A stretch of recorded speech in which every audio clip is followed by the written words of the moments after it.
Hello दोस्तों, श्री राधे राधे। आप सभी का स्वागत है आप सबकी अपनी यूट्यूब चैनल पे। आप लोग कैसे हैं? ठीक होंगे, स्वस्थ होंगे, बढ़िया ही होंगे। दोस्तों, वीडियो को एंड तक ज़रूर देखना। और दोस्तों, जो हरियाणा, चंडीगढ़, अमृतसर इन क्षेत्र से हैं, चाहे आप दिल्ली, चाहे आप आगरा से हैं, तो आप सभी से रिक्वेस्ट है कि अभी महायुद्ध चल रहे हैं पाकिस्तान और इंडिया से। तो आप सभी से हाथ जोड़कर निवेदन है कि अपने अपने घर के लाइट और रोशनी सबसे पहली ज़रूरी चेतावनी है, जो कि आप लोग लाइट फाइट जितने लाइट सब है वो सब बंद करके अपने अपने घरों में रखा करिए। 7:30 बजे ऐसे तो मैसेज में दिया जाता है, हर एक मोबाइल पे आता है दोस्तों, तो उन मैसेज के इग्नोर ना करें और उनको उल्लंघन ना करें और उनको कानूनी तौर पे आप लोग ज़रूर से निभाएं, क्योंकि अगर नियम को फॉलो करोगे तो ही सुरक्षित रह पाओगे। और कभी भी अपने घर में टॉर्च रखना, सेल रखना, ये सब चीज़ें ज़रूरी हैं। तो दोस्तों, आपको ये कार्य ज़रूर करना है। अगर आपने ये सब लापरवाही की तो कब क्या हो सकता है कोई पता नहीं है, क्योंकि बदला लेने के कुछ भी कर सकता है दूसरे देश का आदमी, कुछ भी। तो आप इन चीज़ से सतर्क रहें और अपने घर में मस्त रहे, स्वस्थ रहे, व्यस्त रहे। तो चलिए दोस्तों, हमारी धर्म थी आप सबके आगा, और अफवाह नहीं फैला रही हूँ, उचित बोल रही हूँ। तो दोस्तों, आप लोग आगे तक के बने रहें। और वैशाख पूर्णिमा कब है? 11 या 12 मई के। तो पूजा विधि आप लोग और मुहूर्त, स्नान और शुभ यही समय आपको करने की। धन क्या करने से धन खींचा आता है? तो दोस्तों, वीडियो को एंड तक के देखना है। और वीडियो कहीं से भी अच्छी लगी तो वीडियो को लाइक करना है, चैनल को सब्सक्राइब करना है। और ऐसे ही अच्छे अच्छे रोचक वीडियो देखने के लिए चैनल के सब्सक्राइब कर सकते हैं। जो मेरी न्यू भाई बहन हमसे जुड़े हुए हैं, तो उनसे रिक्वेस्ट है कि हमारी वीडियो को लाइक करें। तो दोस्तों, आपको अब हम जा रहे हैं इनके बारे में बताने, जो कि आपको क्या करना है और कब करना है और कैसा करना है। ठीक है, तो चलिए आप लोग बने रहिए और जानेंगे। तो आपको ये हम प्रस्तुत करेंगे कि आपको इस वीडियो के अंत में आपको एक खास उपाय भी बताएंगे जो गौ माता से जुड़ी हुई है। अगर आपने ये उपाय कर लिया तो आप 33 कोटि देवताओं को प्रसन्न कर लिया। ये उपाय आपको ज़रूर से करना है दोस्तों। तो आप लोग वीडियो को पूरा एंड तक के देखिए। और जो भाई बहन ये काम नहीं किए हैं तो इसे भी ज़रूर अपना के देखें और श्री हरि विष्णु की कृपा ज़रूर प्राप्त होती है। तो चलिए हम वीडियो को आगे बढ़ाते हैं। वैशाख पूर्णिमा की ढेर सारे शुभकामनाएं। और जो पूर्णिमा आते हैं उसे वैशाख पूर्णिमा कहा जाता है। उस दिन लोग उपाय करते हैं और व्रत रखते हैं। और उस अवसर पर सत्यनारायण भगवान के कथा सुनने और व्रत रखने की परंपरा है। उसी दिन भगवान बुद्ध का जन्म हुआ था, इसलिए बुद्ध पूर्णिमा भी कहा जाता है। तो साल 2025 में वैशाख पूर्णिमा कब मनाई जाएगी, कौन सा है? तो सत्यनारायण व्रत क्या है, कैसे करना चाहिए, तो जो लोग कब समाप्त होगी, तो आप कैसे कर सकते हैं। तो आप लोग वीडियो को एंड तक देखिए। और वीडियो कहीं से भी अच्छी लगी तो लाइक ज़रूर करिए और कमेंट बॉक्स में जय श्री हरि विष्णु ज़रूर लिखें। तो इन सभी सवालों के जवाब आपको इसी वीडियो में मिलेंगे। मगर वीडियो को शुरू करने से पहले आप सभी से हाथ जोड़ के रिक्वेस्ट है कि वीडियो को लाइक किया करिए।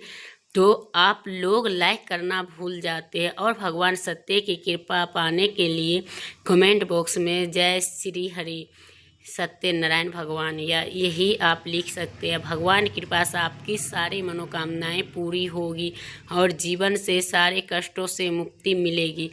तो वैशाख पूर्णिमा की हिंदू धर्म में वैशाख पूर्णिमा का शेष महत्व है। उस दिन पवित्र को स्नान करना और दान करना बहुत ही पुण्य माना जाता है। भगवान विष्णु से लाभ मिलता है। गंगा स्नान के बाद दान करने की कई गुना बढ़ जाती है, जिसे उस दिन घरे से और कथा का आयोजन किया जाता है। इस व्रत की पूजा और से सुख शांति समृद्धि होती है और संतान सुख की प्राप्ति होती है। तो इस व्रत करने से आप सभी के पूर्णिमा के दिन दो प्रकार से व्रत किया जाता है।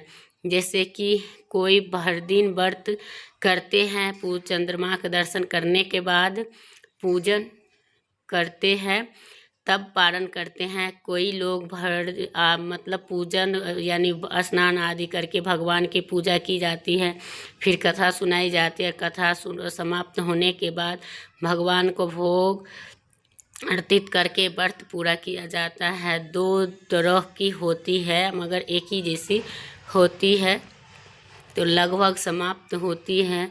तो वो चंद्र पूजन करने के लिए सुबह जल्दी उठना, स्नान ध्यान करके और गंगा स्नान कर सकते हैं, यही सबसे उत्तर है। और जब संभव हो तो गंगा जल डालकर स्नान किया जा सकता है। इसलिए आप सभी जिस बाल्टीन में नहाते हैं उस बाल्टीन को ही थोड़ा सा जल डालकर तब शुद्ध जल भरें और नहाते समय गंगा जी माता का उच्चारण करना चाहिए। और इसके बाद आपको घर की सफाई करें, पूजा स्थल को गंगा जल से शुद्ध करें और आसन लगाकर फिर बैठना चाहिए। पूजन में अब उपयोग होने वाली सारे सामग्री सुपारी, लौंग, इलायची, फल, मिठाई, पुष्प, ये सब चीज़ें एक लोटा जल में गंगा जल, फिर उसमें शुद्ध जल डालना चाहिए। और पीले चौकी यानी चौकी पे पीले वस्त्र बिछाएं और सत्यनारायण भगवान को पूजा कर रहे हैं तो वो उनके तस्वीर रखें। जो लोग जिस पूजा करते हैं वो लक्ष्मी नारायण का तस्वीर ज़रूर रखें। तो ऐसे कर सकते हैं और भगवान को ध्यान करते हुए अपना नाम, गोत्र, मकान नंबर, क्षेत्र और अपना शहर का नाम लेके और गोत्र का तब पूजा करना चाहिए। अगर कोई विशेष इच्छा है तो आप उन्हें संकल्प भी करें, उन्हें संकल्प का अर्पित उनके चरणों में अर्पित कर दें, फिर पूजा समर्पित करें। फिर सबसे पहले गणेश जी का स्मरण करें, फिर उनके बाद आप तब सत्यनारायण जी का स्मरण करें। उनके बाद सभी जल अर्पित करोगे तो वरुण देव के स्मरण करना चाहिए। यानी जितने देवी देवता को आवाहन करते हैं, आवाहन तो उसमें किया ही जाता है।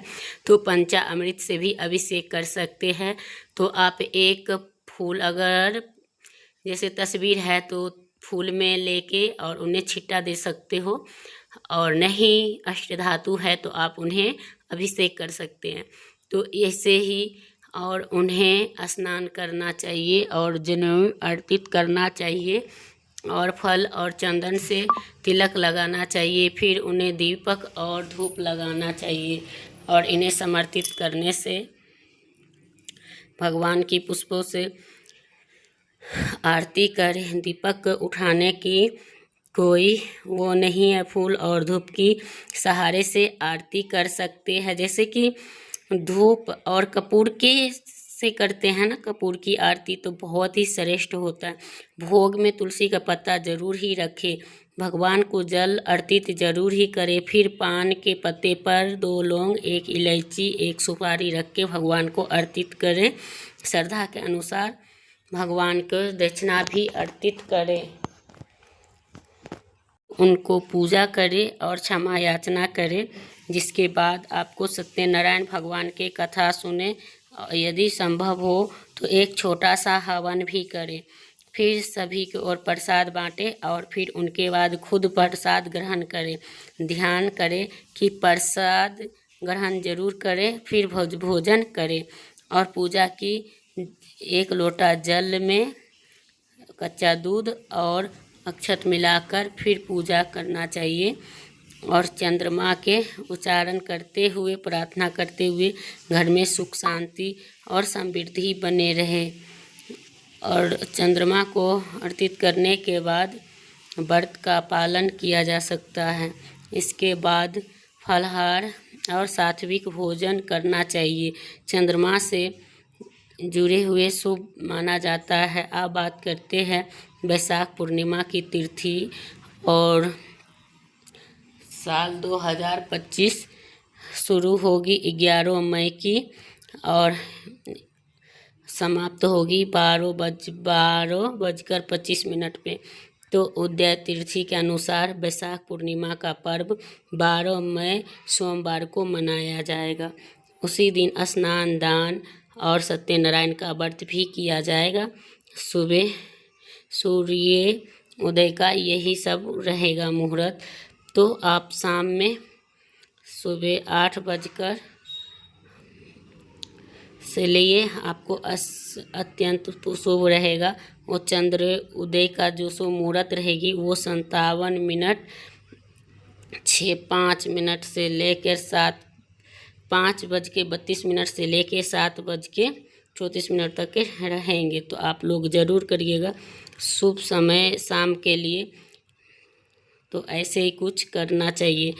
जैसे कि जो लोग पूजा करते हैं तो वो उसी समय करना चाहिए, जिसमें अब ब्रह्म मुहूर्त में कोई मुहूर्त नहीं देखा जाता है। तो आप 4:30 बजे से लेके 4:30 बजे से लेके 5:30 बजे तक आप कभी भी कर सकते हैं बिना देखे। और उनके बाद अगर आप करते हैं तो उसमें शुभ मुहूर्त देखा जाता है। लेकिन पूर्णिमा का जो स्नान ध्यान होता है वो ब्रह्म मुहूर्त में ही होना सबसे अनिवार्य है। ऐसे तो उस दिन पूरे दिन नहाया जाता है, दान पुण्य किया जाता है, लेकिन उस दिन आपको सतर्क होके ही रहना चाहिए और उस समय आपको नहाना धोना चाहिए। और दोस्तों कुछ ऐसी बातें अगर आपको मिस्टेक सुनने के लिए मिल रही हो तो दोस्तों तो वो है कि जैसे जल्दी जल्दी बोलती हूँ तो उसमें थोड़ा सा मिस्टेक हो जाता है, तो उनके लिए सॉरी। तो उससे जैसे कि आपको जो मुहूर्त है तो ऐसे ही आप लोग कर सकते हैं। जैसे कि आप लोग ने को शुरुआत में मैं बताई थी, अंत में गौ माता का उपाय बताएंगे। तो वो उपाय ये रहेंगे, जैसे कि गौ माता को स्वच्छ पानी ज़रूर पिलाएं और सर्दियों में उन्हें गुड़ खिलाना चाहिए, ताकि गौ माता का गुड़ खिलाना वैशाख महीने में बहुत ही शुभ होता है। और सूखा हरी घास खिलाना चाहिए और रोटी ज़रूर खिलानी चाहिए। और रोटी कभी भी खाली नहीं देनी चाहिए, चीनी या कुछ तो ज़रूर देना चाहिए। जैसे कि गौ माता अगर दूध निकालते समय ठोकर मार देते हैं तो वो बहुत अशुभ संकेत देता है। और जैसे कि अगर आप कहीं जा रहे हैं तो गाय का आवाज़ सुनते हैं तो वो बहुत ही शुभ होता है। और जैसे कि गाय के साथ कभी भी बुरा व्यवहार ना करें, क्योंकि अगर आप बुरा व्यवहार उनके साथ करेंगे तो आपको वही होगा जो आपने किए हैं, उसका फल वही मिलेंगे। तो आपको ज़रूर से इन चीज़ों से बचना चाहिए और आपको अपने आप को ध्यान में रखते हुए आप गौ माता को सेवा निध्यान होके यानी निर्धारक होके करना चाहिए। कभी भी गौ माता को जूठा चीज़ें नहीं खिलाना चाहिए, क्योंकि इससे आपको पाप लग सकते हैं। और गौ माता में 33 कोटि देवी देवता का निवास होता है, जिससे हमारे घर में सुख समृद्धि यश वैभव नाम ये सम्मान हमें मिलता है। तो उनको कभी भी जूठन या गंदा पानी का सेवन ना कराए और समय समय पे उनको अस्थायी रूप से स्नान भी कराना ज़रूरी है, क्योंकि गर्मी का सीज़न चल रहा है। तो इसमें गौ माता के उन चीज़ से बचाइए। ठंड में आप उनको ढक के रखिए, ताकि जितनी अगर आपने गौ माता की सेवा करते हो तो आपको बैतरणी नदी पार करने की ज़रूरत नहीं मिलती है। और आपको श्री हरि विष्णु खुद आपको श्री वैकुंठ धाम अवश्य में ले जाते हैं। तो आप लोग का क्या राय है दोस्तों। तो इन चीज़ पे आप लोग श्री हरि विष्णु और माता लक्ष्मी की जय अवश्य में लिखे। और जो मेरी माताएं बहनें हमसे जुड़ तो वीडियो करूँगी यही पैंट, फिर मिलते हैं एक नया वीडियो के साथ। तब तक के लिए श्री राधे राधे।